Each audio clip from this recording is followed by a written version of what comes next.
하나님께서 은혜로 주시는 것들을 우리가 얻을 때 어떤 사람들은 그 하나님께서 주시는 은혜를 많이 받으며 살지만 어떤 사람들은 그 하나님께서 내려주시는 은혜를 오늘 본문에 나오는 말씀처럼 은혜가 아니라 채찍을 맞는 그러한 경우가 많이 있습니다. 하나님께서 이스라엘 백성들에게 가나안 땅을 주신다는 것은 이건 큰 은혜의 선물이에요.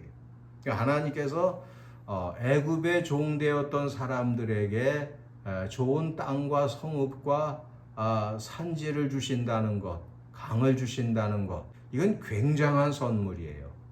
그런데 하나님께서 이전에 여리고라고 하는 좋은 성읍을 이스라엘 백성들에게 주셨어요. 그런데 이 여리고 성에서 멀지 않은 곳에 아이성이라고 하는 이 작은 성이 있는데 이것도 하나님께서 이스라엘 백성들에게 이제 허락하시는 그런 은혜의 선물인데 놀랍게도 이 아이성을 공략하러 갔지만은 이스라엘 백성들이 오히려 대패하고 말았어요. 하나님께서 가나안 땅 전체를 이스라엘 백성들에게 은혜의 선물로 주시고 그 가나안 땅 전체의 일부로서 아주 작은 일부로 이 아이성을 이제 이스라엘 백성들이 취하게 되었는데 그 취하는 과정이 참 힘들었다. 아이성을 공격할 때 첫 번째 싸운 그 전투는 하나님의 도우심을 받지 못하고 완전히 참패한 그러한 전투였기 때문에 이것은 하나님의 은혜가 아니라 하나님의 채찍이었다는 사실이에요. 그런데 2차 전투를 해요. 아이성을 공격하는 2차 전투를 하는데 이 2차 전투는 하나님께서 함께 계심으로 말미암아 완전히 이겼어요. 그래서 똑같은 이 아이성인데도 불구하고 그 똑같은 아이성을 공격함에 있어서 어떤 전투는 하나님의 징계의 그 수단이 되었어요. 그러니까 하나님께서는 1차 전투를 통해서 이스라엘 백성을 아주 호되게 치셨어요. 36명이 죽고 또 마음이 아주 물같이 녹았다. 오늘 본문은 그렇게 말씀하죠. 근데 백성들의 마음이 아주 물같이 녹았다는. 그러니까 1차 전투를 할 때 얼마나 이 아이성 사람들이 악착같이 그냥 달려들어가지고 사납게 덤비는지 이스라엘 백성들이 맥도 못 쳤어요. 그냥 맥도 못 치고 그냥 도망가는. 그래서 1차 전투는 그 전투를 통해서 하나님의 진노하심이 이스라엘 백성들에게 임하는 그래서 하나님의 징계의 전투였다. 왜 징계를 받았느냐? 알지 못해서. 우리가 이제 오늘 본문에서도 보면은 처음에 여호수아가 한 건 뭡니까? 바로 정탐꾼을 보내는 일이에요. 정탐꾼. 정탐꾼을 보내는 일. 물론 전투를 할 때 정탐꾼을 보내는 것은 아주 중요한 아주 필수적인 사항이. 그런데 여호수아는 먼저 무엇을 해야 했느냐면은 먼저 그 여리고성을 공격을 해서 함락을 시켰을 때 거기에서 하나님의 그 명령을 어긴 사람들이 있는지 없는지 그것을 먼저 알아봤어야 돼. 그 알아보는 방법은 하나님 앞에 기도하면 되는 거죠. 하나님 앞에 간절히 기도를 하면서 하나님 우리가 하나님 은혜로 이렇게 여리고성을 탈취했는데 그 과정에서 혹시 하나님을 거스리는 그러한 백성이 없나이까 하고 하나님께 기도했다면 아마 하나님께서 여호수아를 사랑하시기 때문에 여호수아에게 내 백성 중에 그런 놈이 있다. 이렇게 말씀하셨을 것이고 그리고 그 사람을 찾아서 해결을 했으면 아이성의 1차 전투는 하나님의 은혜가 될 수 있었다는 것입니다. 근데 그것을 생략하고 먼저 번에 그냥 아주 쉽게 이기니까 이번에도 정탐꾼을 보내서 이렇게 사람들을 보내서 알아보니까 그냥 3,000명만 데리고 가도 넉넉히 이길 것 같아요. 그래서 3,000명을 보냈는데 완전히 아주 대패를 하고 말았다 하는 사실. 우리가 잘 아는 대로 그 아간이라고 하는 사람이 하나님 앞에 범죄하였다는 것을 이제 나중에 알게 되죠. 그래서 우리는 먼저 해야 할 것이 있어요. 여호수아 같이 기도하는 사람도 아이성 전투를 할 때는 기도를 하지 않았어요. 기도를 간절히 했어야 돼요. 하나님 앞에 먼저 해야 할 것이 기도하는 것입니다. 기도를 간절히 하는 것이 얼마나 중요한지 몰라요. 그런데 우리 사람들은요, 참 은근히 긍정적으로 생각을 해요. 너무 긍정적인 거는 이건 실패의 원인이 되는 거예요. 하나님 앞에 간절히 기도해서 분명하게 알아야 되는데 그냥 긍정적으로 생각하니까 이성 정도야 얼마든지 우리가 이길 수 있어. 물론 긍정적인 마인드를 갖는다는 것은 중요해요. 그렇다고 해서 하나님 앞에 기도하지 않는다는 것은 이건 큰 잘못이에요. 너무 긍정적인 게 사람을 망치는 거예요. 인생을 살아가면서 부정적인 생각을 갖고 사는 것도 나쁘지만은요, 너무 긍정적인 생각하는 거, 이거 아주 미련한 일이 전혀 그렇지 않을 수가 있다는 것입니다. 하나님 앞에 간절히 기도했다면 하나님께서 말씀하셨을 것이고 그 말씀하신 대로 순종을 했으면 1차 전투에서 아이성을 얻을 수 있었을 것이다.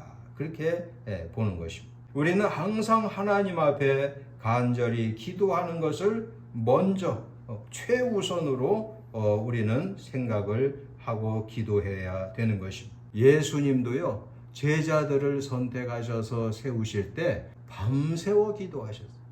얼마나 열심히 기도하셨는지 몰라요.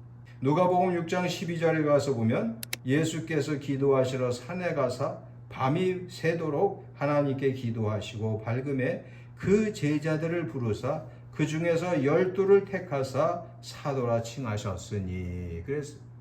그러니까 예수님께서 사도들을 세우실 때도요, 밤새워 하나님 앞에 기도하고 응답받은 대로 사도를 세우셨다. 그렇게 성경은 말씀하고 있습니다. 여러분, 영국의 격언을 잘 알죠. 밥 먹을 때는 한 번 기도하고, 전투에 나갈 땐 2번 기도하고, 그리고 결혼할 때는 3번 기도해야 된다. 물론 3번만 하라는 게 아니라 아주 열심히 기도하라는 그러한 의미가 되는 것입니다. 그러니까 하나님 앞에 우리가 제일 먼저 간절히 해야 될 것이 무엇이냐? 하나님 앞에 기도하는 생활이다. 그러면 기도하는 생활을 할 때 하나님의 그 음성을 들을 수가 있고 또 문제를 해결하는 방법이 생각이 나게 하시고 또 우리가 하나님 앞에 간절히 기도할 때 하나님께서 내려주시는 은혜를 쉽게 받을 수 있다라는 것입니다. 그래서 기도하는 생활, 먼저 우리가 해야 할 일은 기도하는 생활이다는 것입니다. 그러니까 사도 바울 같은 분도 보면은요, 어디를 가든지 기도할 처소를 먼저 찾았던 사람이에요. 그러니까 기도를 그렇게 중요시했다는 것입니다. 그래서 사도행전 16장 13절에 보면 안식일에 우리가 기도할 곳이 있을까요? 문밖 강가에 나가 거기 앉아서 모인 여자들에게 말하는데, 그런 말씀입니다. 루디아라고 하는 그 자주장사를 만나는 그런 계기가 되죠. 근데 기도하는 장소를 찾으러 갔다가 이 루디아를 만나게 되었고 루디아의 온 가족이 또 다 구원을 받게 되었다. 기도를 아주 열심히 하고 또 기도를 할 때 그냥 들쭉날쭉하게 하지 않고 하나님 앞에 꾸준하게 기도를 한다는 것은요, 어느 정도 믿음의 단계가 세워진 사람이에요. 그래서 반듯하고 성숙한 신앙은요, 항상 기도하는 신앙이에요. 기도를 먼저 하는 것. 기분 내키는 대로 기도하는 건 이건 기초가 없는 그런 신앙이다. 그렇게 보면 돼.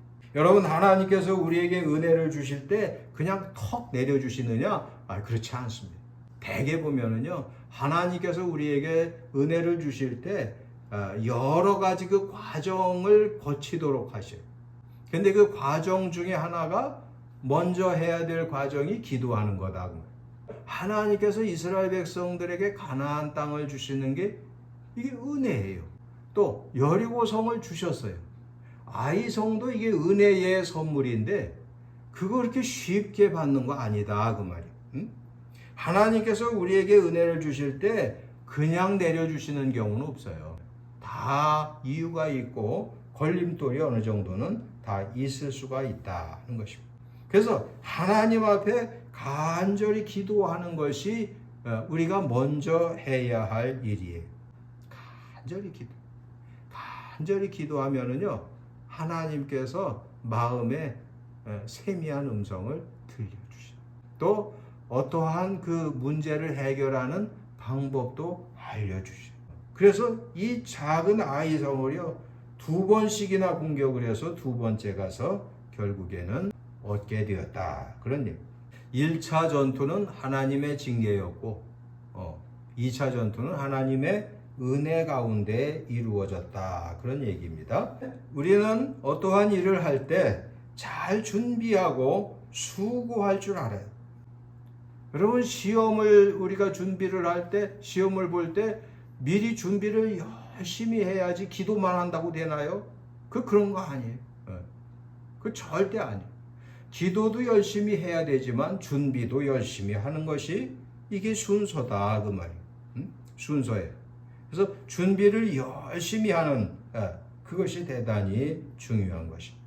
우리는 먼저 하나님 앞에 회개하고 회개하는 것, 이것이 하나님의 허락을 받는 비결이다, 그 말이에요.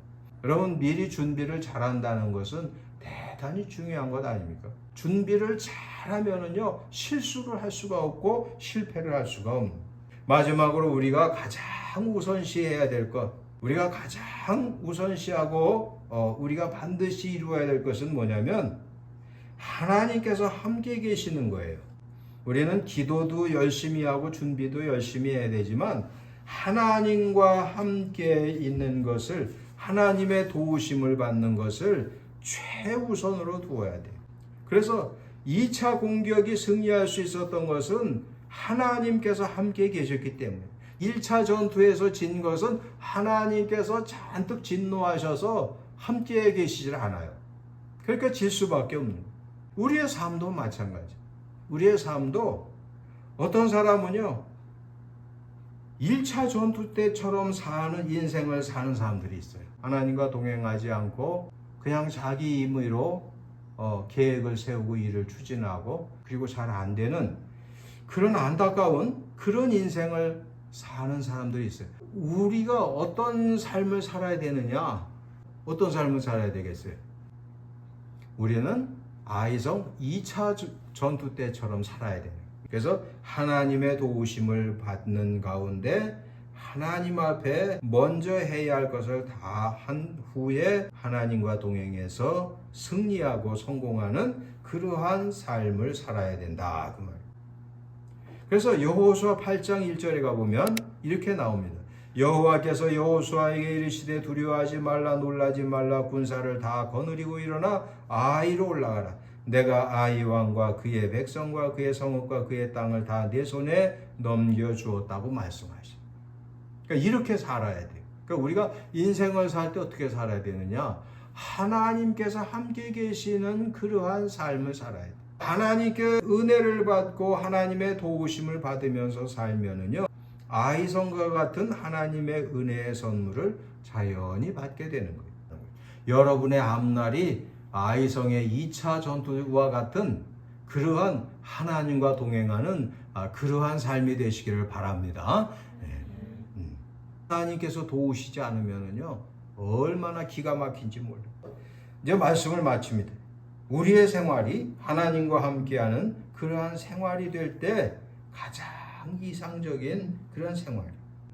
그래서 우리는 먼저 하나님께 간절히 기도해서 하나님과 영적인 교통과 교제가 있어야 돼요. 그 다음에 우리는 우리가 해야 할 일을 잘 준비하고 수고를 아끼지 말아야 돼요. 그리고 우리가 최우선 가장 먼저 해야 할 일은 뭐냐? 세 번째가 하나님과 동행하는 것이다. 그런 일. 우리가 먼저 해야 할 거 뭐냐? 우리는 하나님 앞에 간절히 기도하고 또 하나님과 영적인 교제를 나누면서 또 하나님 앞에 열심히 준비하고 수고를 아끼지 않고, 그리고 가장 우선시해야 될 것은 하나님과 동행하면 아이성의 1차 전투와 같은 그런 인생을 살지 않게 되는 것이고, 또 오히려 2차 전투 때처럼 하나님과 동행해서 신기한 기이한 도우심을 받아 살게 되는 것입니다. 기도합니다.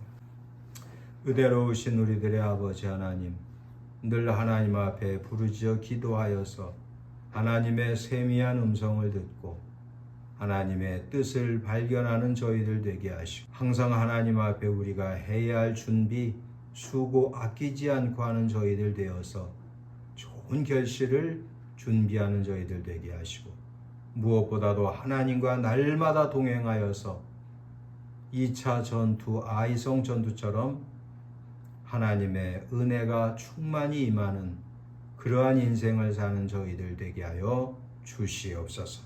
우리 주 예수님의 이름으로 기도하옵나이다. 아멘.